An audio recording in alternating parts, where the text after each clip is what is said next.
Hi friends, welcome back to Sangavi talks. இன்னைக்கு நம்ம சேனலில் இந்த ஃபேண்டசி கே ட்ராமாவோட ஃபைனல் பார்ட் தான் பார்க்க போகிறோம். லாஸ்ட் பார்ட்டில் கொடுத்த ட்விஸ்ட் போக இந்த பார்ட்டில் இன்னொரு ட்விஸ்ட்டும் இருக்கும். அந்த ட்விஸ்ட்டு கூடவே ரொம்ப எமோஷ்னலாகவும் இந்த பார்ட் இருக்கும். ஸோ இந்த வீடியோவை மிஸ் பண்ணாமல் ஃபுல்லாக பாருங்கள். வீடியோக்குள்ளே போகிறதுக்கு முன்னாடி நீங்கள் இனி சங்கவி டாக்ஸை சப்ஸ்கிரைப் பண்ணலன்னா சப்ஸ்கிரைப் பண்ணி பெல் ஐக்கானை கிளிக் பண்ணிடுங்க. கூடவே இந்த வீடியோக்கு ஒரு லைக்கையும் போட்டுருங்க. அப்போ தான் இந்த வீடியோ நிறைய பேருக்கு போய் ரீச் ஆகும். பன்சுக்கு தான் யூனாவை தான் கிஸ் பண்ணா அவளுக்கு இவனை பற்றின எல்லா மெமரிஸும் அழிஞ்சிரும் தெரிஞ்சிருச்சுல. அதனால அவன் சோகமாக பார்க்கில் உட்காந்துட்டு இருக்கா. அங்கே கரெக்டாக யூனா வரா. அவள் அப்படியே சிரிச்சுட்டே பன்சு கிட்ட பேசிகிட்டு இருக்கா. பன்சுக்கு ரொம்ப சோகமாக இருக்கான். அவன் அப்போ யூனா கிட்ட சொல்கிறான், எனக்கு என்னமோ மனுஷனாக மாறுறது வேணான்னு தோணுது. நான் மனுஷனாக மாறினா நல்லா இருக்கும்னு நினச்சேன். ஆனால் இப்போ எனக்கு இதில் ரொம்ப போர் அடிக்குது. உன் மேலேயும் எனக்கு லவ் இல்லைன்னு தோணுதுன்னு சொல்ல யூனா கேட்குறா ஏன் இப்படி பேசுகிறேன்ட்டு. ஆனால் பன்சுக்கு வந்து ரொம்ப உறுதியாக இருக்க மாதிரி சொல்கிறான். ஆமாம், எனக்கு உன்னை பிடிக்கலன்னு நினைக்கிறேன். அதோட எனக்கு மனுஷனாக மாறதில்ல சுத்தமாக விருப்பமே போச்சுன்னு அவன் சொல்ல அப்போ யூனா கேட்குறா எதுக்காக என்ன கிஸ் பண்ணணுங்கிறக்காகன்ட்டு. என்னன்னு பார்த்தா யூனா எல்லாத்தையும் கண்டுபிடிச்சிட்டா. ஆக்சுவலாக பன்சுக்கு மார்க்கெட் போகிறேன்னு போய் சொல்லிட்டு வீட்டிலேருந்து கிளம்பியிருப்பான்ல. அப்போ அவன் மறந்து ஃபோனை அங்கேயே வச்சுட்டு போயிருப்பான். ஸோ அவனுக்கு வந்த மெசேஜை யூனா பார்த்துட்றான். அதில் அவன் கிஸ் பண்ண வேண்டிய 10வது பொண்ணு யூனான்னு மெசேஜ் வந்திருக்குல்ல. அதை பார்த்தோன்னே யூனா தெரிஞ்சுக்கிறா இவங்க 2 பேர் கிஸ் பண்ணால் யூனாக்கு மெமரிஸ் எல்லாம் அழிஞ்சிரும். அதனால தான் பன்சுக்கு இப்படி ஃபீல் பண்ணுறான்னு அவளுக்கு நல்லாவே தெரிஞ்சிருச்சு. ஸோ அந்த ரீசன்னால தான் இப்போ பன்சுக்கு தேடிட்டே வந்திருக்கா. யூனா பன்சு கிட்ட சொல்கிறா என் மெமரிஸ் மறைஞ்சா என்ன, அதுக்கப்புறம் நீ திரும்ப வந்து என் கூட பேசு. உன் கேரக்டர் எனக்கு பிடிச்சனால தான் நான் உன்னை லவ் பண்ணவே ஸ்டார்ட் பண்ணேன். நீ நிச்சயமாக இன்னொரு முறை என்னை சந்திக்கும் போது நான் கண்டிப்பாக உன்னை திரும்பவும் லவ் பண்ணுவேன். அதுக்கெல்லாம் நீ பயப்படாதன்னு சொல்ல பன்சுக்கு அது மட்டும் ரீசன் இல்லைங்கிறான். அப்போ யூனா வேற என்ன ரீசன் இருக்கு, ஒருவேளை உனக்கு உண்மையாலே எனக்கு கிஸ் பண்ண விருப்பம் இல்லையான்னு கேட்க பன்சுக்கு அதுவும் இல்லைங்கிறான். சரி வேற என்னடா ரீசன் கேட்கும் போது தான் இங்கே ஒரு பெரிய ட்விஸ்ட்டாக வருது. இதுக்கு முன்னாடி அவன் குயின் கிட்ட பேசினால அதை காட்டுறாங்க.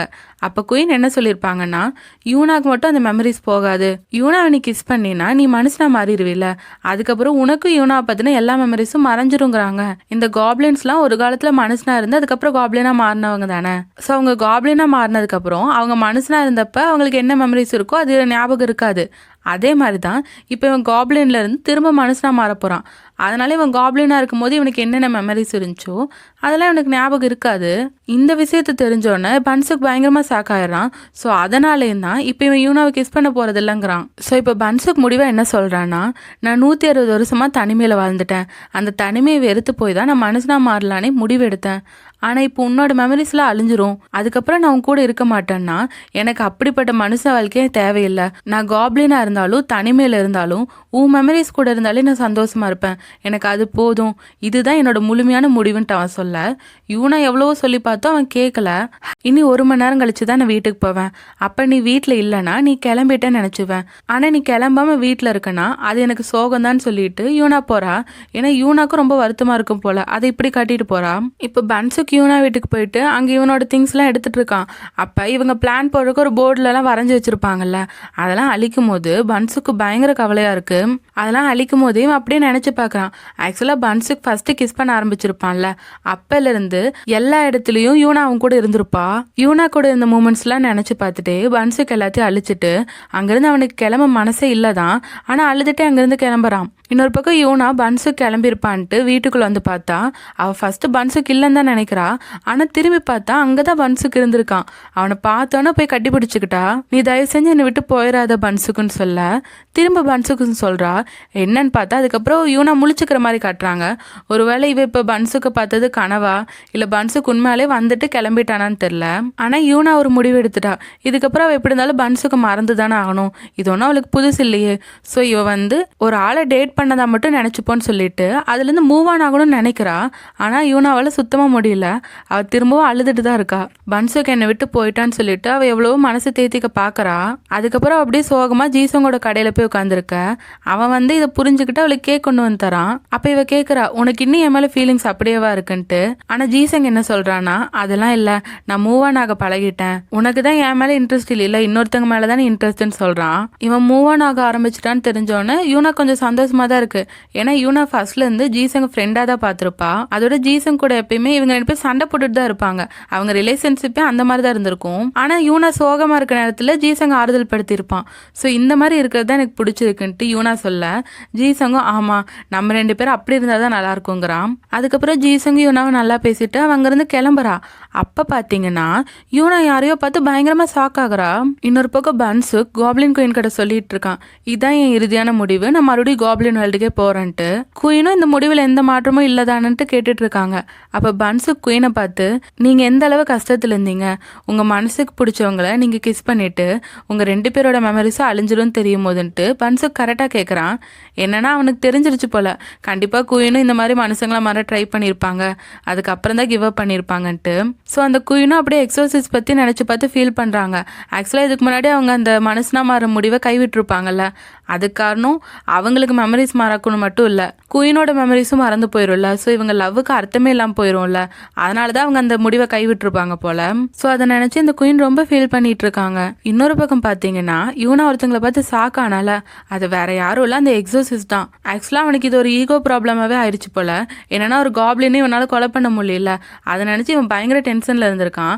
அதனால தான் பன்சுக்கு தேடி பார்த்துருக்கான். ஆனால் கடைசியாக ஒரு முடிவு எடுத்திருக்கான். என்னன்னா யூனா பன்சுக்கும் லவ் பண்ணுற மாதிரி தான் எனக்கு தெரிஞ்சிருக்கும். ஸோ நீங்கள் 2 பேரும் உண்மையாகவே லவ் பண்ணிட்டு இருந்தீங்கன்னா உன்னை அட்டாக் பண்ணும்போது அவன் கண்டிப்பாக வருவான்ட்டு இந்த எக்ஸோசிஸ் சொல்லிட்டு யூனாவை அட்டாக் பண்ண வரான். அப்போ யூனாவை சொல்கிறான், இல்லை நீ இப்படி பண்ணக்கூடாது, எக்ஸோசிஸ்ட்லாம் மனுஷங்களை அட்டாக் பண்ணக்கூடாதுல, அவங்கள கொலை பண்ணக்கூடாது தானேன்னு சொல்ல, இவன் சொல்கிறான், ஆமாம் நாங்கள் மனுஷங்களை கொலை பண்ணக்கூடாது, ஆனால் உன்னை நான் எவ்வளோ வேணால் சித்திரவதை செய்யலான்னு சொல்லிட்டு யூனா கழுத்து பிடிச்சி நல்லா நெசுக்க ஆரம்பிச்சிடுறான். இவ்வளோ நாள் நீங்கள் என்னை கோவப்படுத்தினதுக்கு இதுதான் தண்டனைன்னு சொல்லிட்டு அவன் பண்ணிட்டு இருக்கான்.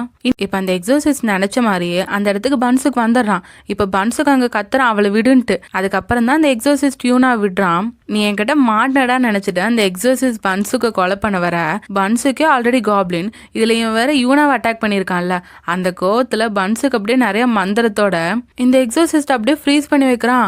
அவன் எவ்வளோ நினைச்சாலும் அந்த எக்ஸோசிஸ்டால நகர கூட முடியல. அப்படியே வந்து இவன் மொத்த பவரையும் வச்சு பன்சுக்கு எக்ஸோசிஸ்ட் அடிக்க அவன் அந்த இடத்துல மயங்கிட்டான். அதுக்கப்புறம் பன்சுக்கு யூனா பார்த்து, நீ நல்லா தானே இருக்குன்னு கேட்டு யூனா ஆமான்னு சொன்னோன்னே அவங்க வேலை செஞ்சுட்டு இருந்தாங்கல்ல அந்த ரெஸ்டாரண்ட்ல கூட்டிட்டு போய் பேசுறான். அப்ப யூனா கேட்குறா, நீ திரும்ப காப்ளின் வேர்ல்டுக்கே போயிட்டேன்னு நினைச்சேன்ட்டு. ஆனா பன்சுக்கு என்ன சொல்றானா, நான் போகலான் தான் இருந்தேன், அதுக்கு முன்னாடி உங்ககிட்ட ஒரு கேள்வி கேட்கணும்னு நினைச்சேங்கிறான். என்ன கேள்வின்னு கேட்டா, இதுக்கு முன்னாடி அவங்க குயின் கிட்ட பேசிட்டு இருந்தப்ப அவங்க ஃபேட்டுன்னு வேர்டை யூஸ் பண்ணியிருப்பாங்க. அதாவது இவங்க சேரணும்னு விதி இருந்தா அவங்க கண்டிப்பா சேருவாங்கன்ட்டு அவங்க சொல்லியிருப்பாங்க. ஸோ உனக்கு விதி மேல நம்பிக்கை இருக்கான்ட்டு பன்சுக் கேட்க, யூனா எனக்கு விதி மேலலாம் நம்பிக்கை இல்லைங்கிறான். எனக்கு நீ எப்படி இருந்தியோ அந்த மாதிரி தான் பிடிச்சது, நீ செய்யற எல்லா விஷயத்தையும் நான் லவ் பண்ற பன்சுக், அதனால எனக்கு இந்த விதி மேலலாம் பெருசா எந்த நம்பிக்கையும் இல்லைன்ட்டு யூனா சொல்ல, பன்சுக் வந்து சோகமா யோசிச்சுட்டு இருக்கான். அப்ப யூனா பன்சுக் அவ பக்கம் இழுத்துக்கிறான். சரி விடு, ஃபியூச்சர்ல என்ன நடக்குதோ அதை நம்ம பார்த்துக்கலாம், இப்போ ப்ரெசென்ட்ல நம்மளுக்கு என்ன வேணுமோ அதை மட்டும் நம்ம செய்யலான்னு சொல்ல, பன்சுக் சொல்றான், உன்னை நான் ஏன் லவ் பண்றேன்ட்டு எனக்கு ரீசன் நல்லாவே புரிஞ்சு போச்சு, நீ ரொம்ப கூலா இருக்க யூனா, அதுதான் என்ன உன்னை ரொம்ப லவ் பண்ண வச்சிருக்கு, நான் இதே மாதிரி தான் உன்னை எப்பயும் லவ் பண்ணுவேன், இப்போ நம்ம 2 பேரோட மெமரிஸ் அழிஞ்சாலும் கண்டிப்பா நான் உன்னை லவ் பண்ணியே தீருவேன்னு சொல்றான். அதுக்கு யூனாவும் அது நடந்தா நல்லா இருக்கும், ஸோ நம்ம ஃபியூச்சரை பத்தி கவலைப்படாம அது நடக்கும்னு நம்புவோன்னு சொல்றா. இப்போ இவங்க பன்சுக் மனுஷனா மாறணுங்கிற முடிவு எடுத்துட்டாங்க. இனி ஃபியூச்சர்ல என்ன நடந்தாலும் அதை அப்ப பாத்துக்கலாம்னு நினைக்கிறாங்க.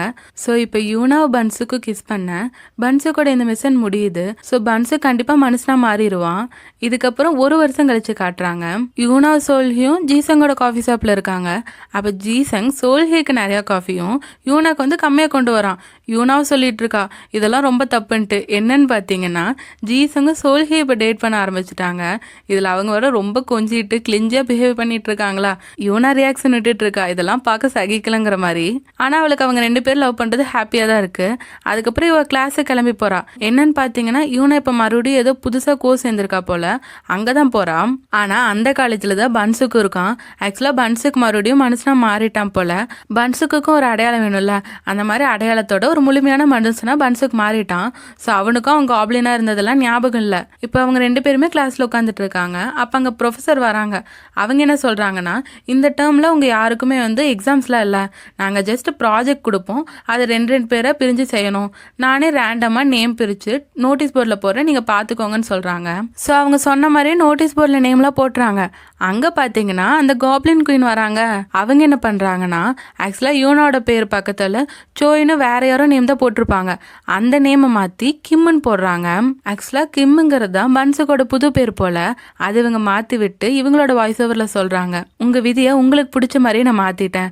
இதுக்கப்புறம் நீங்கள் ஒன்று சேர்றதும் சேராததும் உங்களோட விருப்பம்னு நினச்சிட்டு அவங்க அங்கேருந்து போகிறாங்க. அதுக்கப்புறம் பன்சுக்கும் வந்து அந்த நோட்டீஸ் போர்டில் பார்க்குறான். இவன் பேர் பக்கத்தில் யூனாங்கிற பொண்ணு நேம் இருக்குன்னு பார்த்துட்டு அவன் யூனாவை காண்டாக்ட் பண்ணுறான். ஸோ யூனாவை காண்டாக்ட் பண்ணி நான் இப்படி லைப்ரரி முன்னாடி நிற்கிறேன்னு சொல்லும் போது யூனா அங்கே பேசிட்டு வரா. அவள் பன்சுக்கு பார்த்துட்டா. அப்போ பன்சுக்கு திரும்பும் போது கரெக்டாக ஒரு சைக்கிள் கிராஸ் ஆகும். அது வந்து பன்சுக்கு மேலே இடிச்சிருக்கும். நல்ல வேலையை யூனா பிடிச்சி பன்சுக்கு அடிப்படாமல் காப்பாற்றிட்டா. அப்படியே பன்சுக்கிட்ட சொல்கிறான், உங்களுக்கு இப்போ ஓகேவான்ட்டு. அதுக்கு பன்சுக்கும் ஆமான்னு சொல்லிட்டு தேங்க்யூ சொல்கிறான். அதுக்கப்புறம் தான் இவங்க 2 பேர் நேம் சொல்லி இன்ட்ரடியூஸ் ஆகிக்கிறாங்க. அப்போ இவங்க 2 பேருக்குமே சந்தேகம், ஒருவேளை இதுக்கு முன்னாடி மீட் பண்ணியிருக்குமாங்கலாம் கேட்டுட்டு அவங்க அப்படியே பேசிகிட்டு இருக்காங்க. அப்போ யூனா நினைக்கிறா, கடல் அலைகளை மெல்லமாக தீன்ற சூரிய ஒளி போல அவனை நான் பார்த்தேன், அவனை நான் என்னைக்குமே காதலிச்சுட்டு இருப்பேன்ட்டு யூனா நினைக்க, இதோட இவங்க லவ் ஸ்டோரி முடியுது. கண்டிப்பாக யூனா பன்சுக்கும் மறுபடியும் லவ் பண்ண ஆரம்பிச்சிருவாங்க. பன்சுக்கும் இப்போ யூனா பார்க்கும்போது ரொம்ப பிடிச்ச மாதிரி தான் தெரியுது. இன்னொரு பக்கம் குயின் அந்த காலேஜ் வந்திருந்தாங்கல்ல, அவங்க அப்படியே அந்த காலேஜ்லேருந்து வெளியே வர அப்போ அந்த பஸ் ஸ்டாண்டில் அந்த எக்ஸோசிஸ்ட் உட்காந்துட்டு இருக்கான். குயின் எக்ஸோசிஸ்ட்டை பார்த்தோன்னே அவங்க அப்படியே ரொம்ப எமோஷனலாக அவனே பார்த்துட்டு இருக்க. அவனுக்கு தான் இவங்களை யாருன்னே தெரியாதுல்ல, ஏன் இவங்க நம்மளே பார்க்குறாங்கிற மாதிரி தான் பார்த்துட்டு இருக்கான். ஆனால் குயின் ரொம்பவே எமோஷனலாக அவனை பார்த்துட்டு இருக்காங்க. இதோட இந்த டிராமா முடியுது. என்னன்னா இவங்க 2 பேரோட லவ் ஸ்டோரியை ஒரு ஓப்பன் இண்டிகேட்டை கொடுத்துட்டாங்க. இப்போ பன்சு கியூனா சேர்ந்த மாதிரியே கண்டிப்பாக இவங்க 2 பேரும் சேர்ந்தாலும் சேரலாம், அந்த மாதிரி ஓப்பன் எண்டிங்காக முடிச்சுட்டாங்க. ஸோ இந்த ட்ராமாவோட எண்டிங் உங்களுக்கு பிடிச்சிருக்குன்னு நம்புகிறேன். இந்த ட்ராமா பற்றின உங்கள் தாட்ஸை கமெண்ட்டில் சொல்லுங்கள். இந்த ட்ராமா லவ், எமோஷ்னல், ட்விஸ்ட்னு எல்லாமே கொடுத்து ரொம்ப சூப்பராகவே இருந்துச்சுல. இதுக்கப்புறம் நான் எதாவது ட்ராமா போடணும் இல்லை மூவி போடணும்னு உங்களுக்கு ரெக்கமெண்டேஷன் இருந்தால் அதை கமெண்ட்டில் சொல்லுங்கள், நான் கண்டிப்பாக போடுறேன். என்னோட செகண்ட் சேனலோட லிங்க் நான் டிஸ்கிரிப்ஷனில் கொடுக்குறேன். அதில் நான் இப்போ புதுசாக வெளிவந்திருக்க ஒரு தாய் பிஎல் சீரீஸோட எக்ஸ்பிளனேஷன் கொடுத்துட்ருக்கேன். ஆக்சுவலாக அந்த சீரீஸ் ரொம்பவே நல்லா இருக்குது. அது வந்து பீரியாடிக் டைமில் நடக்கிற மாதிரி சீரீஸ். அதில் 3 எபிசோட் ரிலீஸ் ஆகிருக்கு, ரொம்பவே நல்லா இருக்குது. இப்போ ஆன்கோயிங்கில் போயிட்டுருக்க ட்ராமா தான். அந்த ட்ராமாவை மிஸ் பண்ணாமல் கண்டிப்பாக பாருங்கள். நான் லிங்க் வந்து டிஸ்கிரிப்ஷனில் கொடுக்குறேன். இந்த வீடியோ உங்களுக்கு பிடிச்சிருந்தா லைக், ஷேர் பண்ணி சப்போர்ட் பண்ணுங்க. சங்கவி டாக்ஸை சப்ஸ்கிரைப் பண்ணி பெல் ஐக்கானை கிளிக் பண்ணிருங்க. மீண்டும் அடுத்த வீடியோவில் சந்திப்போம். பாய்.